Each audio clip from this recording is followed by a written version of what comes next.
The impact of globalization on the world economy in the global market and production by Naraysa D. Ismola.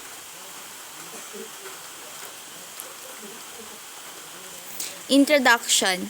Globalization is reshaping the way businesses operate, creating both exciting opportunities and anxieties. The world is becoming increasingly interconnected, with companies sourcing goods and services from all corners of the globe to cut costs and improve quality. This means jobs that were once considered safe and developed countries are now being outsourced to places like India, where workers are readily available at lower cost.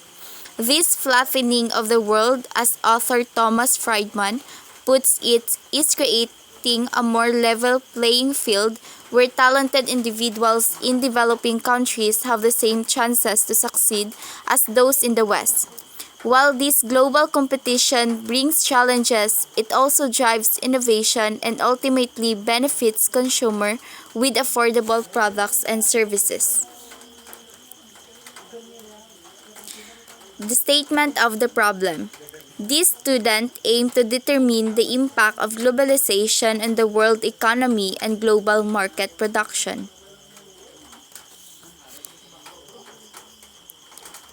Specifically, this study aimed to answer the following question. 1. How does globalization affect income among nations and within countries, namely A. India, B. United States, C. Asia, D. Europe? 2. What are the impacts of globalization to economic growth, employment, and poverty reduction? Is globalization helpful in business or harmful mainly at small ones?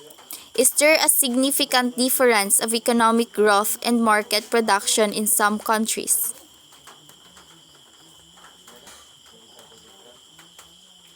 Theoretical framework.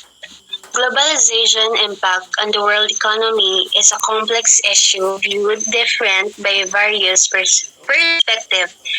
Liberalism sees its natural progression driven by human desires for economic well-being and liberty, leading to standardized technologies and harmonized institutions. However, this view overlooks the role of power dynamics between major states, as highlighted by political realism. Realists emphasize the power of struggle and dominance of certain nations, neglecting the cultural, ecological, and social aspect of globalization. A more comprehensive understanding acknowledge the influence of various actors beyond nation states, including sub-states authorities, class disparity and cultural hierarchies and gender imbalance, predate modern states and significantly shape the course of globalization. Going beyond simple power dynamics, technological advancement, particularly in communication and transportation, have made the globalization of markets and production in a reality. Although this process is not without its challenges and criticism, including anti-globalization sentiments, while some drawbacks exist, the overall consensus among economists is the globalization is a largely beneficial and unstoppable force in the global economy.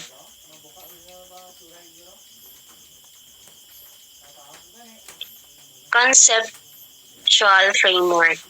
With more global business organizations are stepping up to manage international trade, the World Trade Organization is a key player making sure countries follow the rules.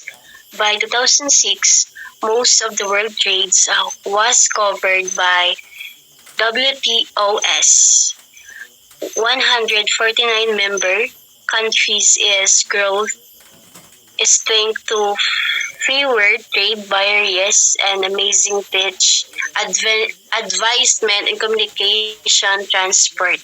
This global trade means more competition from foreign companies. The world economy is becoming one big network, making things more competitive. Huge multinational companies are a big part of this, doing business across countries and affecting millions. Their international sales are even bigger than a global trade in raw materials, showing just how connected the world economy become. Review of related literature synthesis. Globalization is a complex phenomenon with a far-reaching consciousness. It involves the interconnectedness of economies, societies, and culture across national borders. The rise of global trade, fluid, the technological advancement, and decline the trade barrier has created a single massive global marketplace. This had led to increased competition with companies facing challenges from international rivals. Globalization has also impacted the world economy, fostering the growth of global markets and international institutions like World Trade Organization. While globalization offers opportunities for economic growth and development, it also raises concerns about inequality, environmental sustainability, and erosions of national sovereignty. This research look at how globalization is impacting the world economy, especially focusing on how it influences international market in foreign investment in major economies like the US, France, Germany, Japan, and others. The study used existing information or secondary data to analyze this. The findings reveal that globalization is a multi-phase process encompassing the interconnectedness of markets and increasing flow of goods, services, and capital across borders.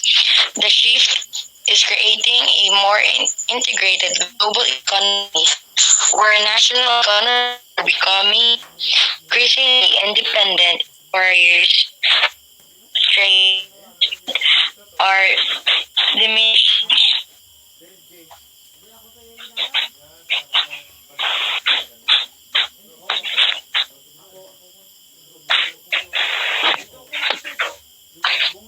Next na car.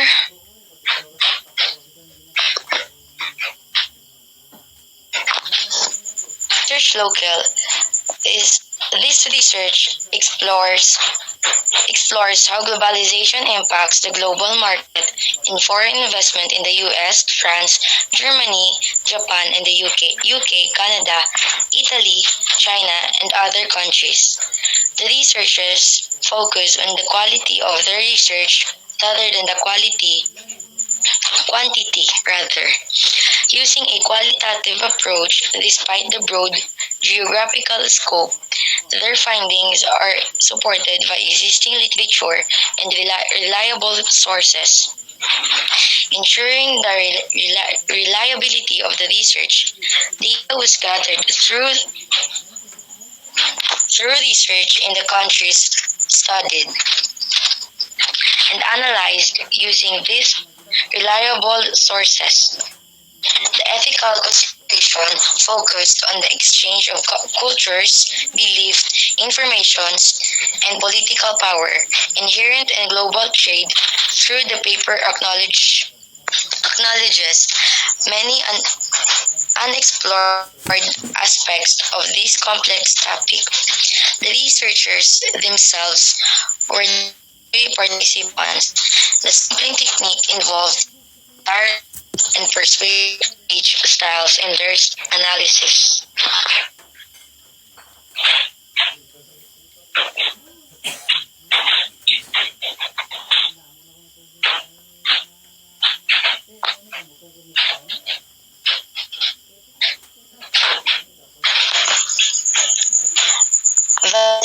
in reliability.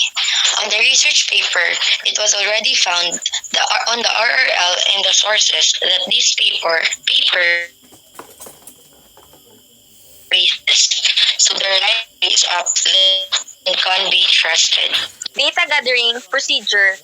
This was done through and thorough research in the mentioned places presented on the research. Data analysis. The data gathered through and thorough investigation and was proven by the sources with the researchers have found reliable and useful for the paper.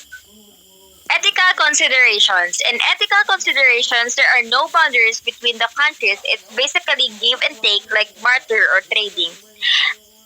Trading different cultures, beliefs, information, political power, and etc., which aren't even mentioned in this research paper, but there is a lot of unexplored topics regarding this specific research. Results and discussion. Globalization has had profound impact on the world economy, particularly in the global market and production.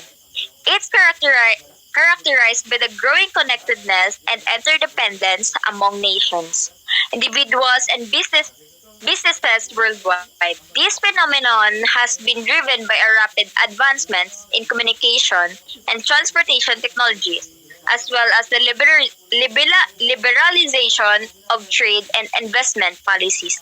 Globalization boosted economic growth, innovation, and job creation, but also increased income inequality, job displacement, and environmental degradation, necessitating sustainable practices and inclusive growth strategies.